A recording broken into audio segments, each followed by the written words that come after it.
Camz doesn't feel like doing a real fall 2020 ranking. She's wasting all her energy on best hits of 2010 parts 1 and 2 and bad grades suck and braces suck and... What does that say?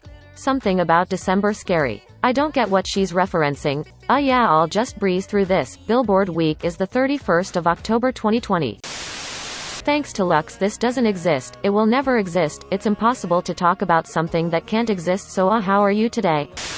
What's Charlie doing here? He admitted to agreeing with the critics about his first album being absolutely awful and disowned it, then went on to become unironically one of the best male pop stars of the late 2010s, releasing genuinely hot retro jams. What happened?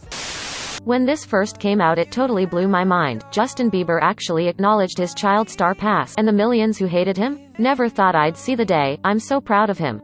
Justin Bieber didn't write this himself. Producers Benny Blanco and Phineas just showed him it, and he did tweak it and had to build the courage to even release this. I do think him heading in a more raw direction is a lot better than what he was doing with his earlier hits. It's something new, but this is way too vague, way too short, and way too And it felt like no one gave a shit, and that's just fucking lonely. Maybe these guys just aren't meant to swear. Rest in peace and power Pop Smoke. You deserve so much better than this. Camz doesn't feel like putting a huge content warning on here, so I'll just say the instrumentals and lyrics are impressive for the Someone You Loved guy, but this is still too watered down and needs more unique bombast that would make it stand out like it should. No, but this minimalist instrumentation actually works here. This actually kinda suits Bieber's voice and he performs well, and this Christian theme is also surprisingly effective and isn't overwhelming nor undercooked. Possibly could have been a 4 out of 5 if it weren't for Chance, who awkwardly picks up the pace. His verses are fine, but his delivery breaks the mood. This may be one of the lamest things charting, but honestly this is blessed in a way only a collab between Kane Brown, Khalid, and Sway Lee can be. Camz was scared she'd really enjoy this to the point of wanting to listen to this often. Luckily it's literally just Chris Brown's hook that she likes. Rather be baited than come anywhere near respecting him. Oh, this is still here. You are still here. Stream the original if it has any chance of surpassing the remix in popularity. Had really high expectations cause of the aesthetically pleasing music video, but it feels like there's something missing. This may be a bit too downbeat without big enough highs or lows to keep you engaged. Too much of a vibe perhaps? I love this bombast, and how much power Lee Brice uses singing this melody. It's only down here really cause it's about catcalling. See what Camz has been telling y'all. Jason Derulo is such a positive force of good that's so worth keeping around, man, what a saint.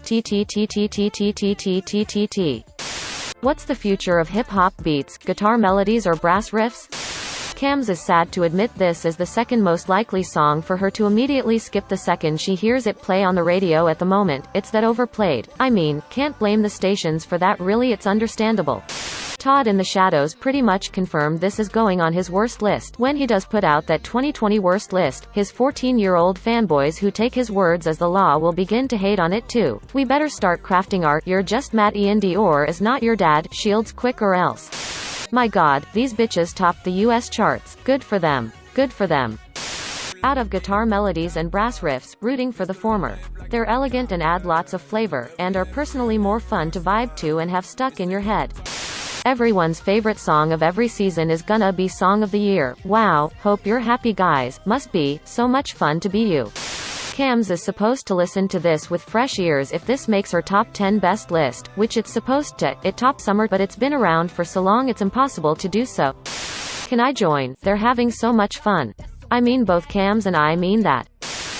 This is the song Camz is the most passionate about in the top 40 this week, and everyone loves this. Says a lot about how burned out she is of popular music these days. But yeah, she adores this so much, mostly because of how soothing Stevie Nicks' voice is. She's so controlled, yet there's so much power around her with the poetic lyrics and background vocals, and Stevie herself sounds so motherly and gentle. This song's such an enchanting experience, dreamlike, if you will.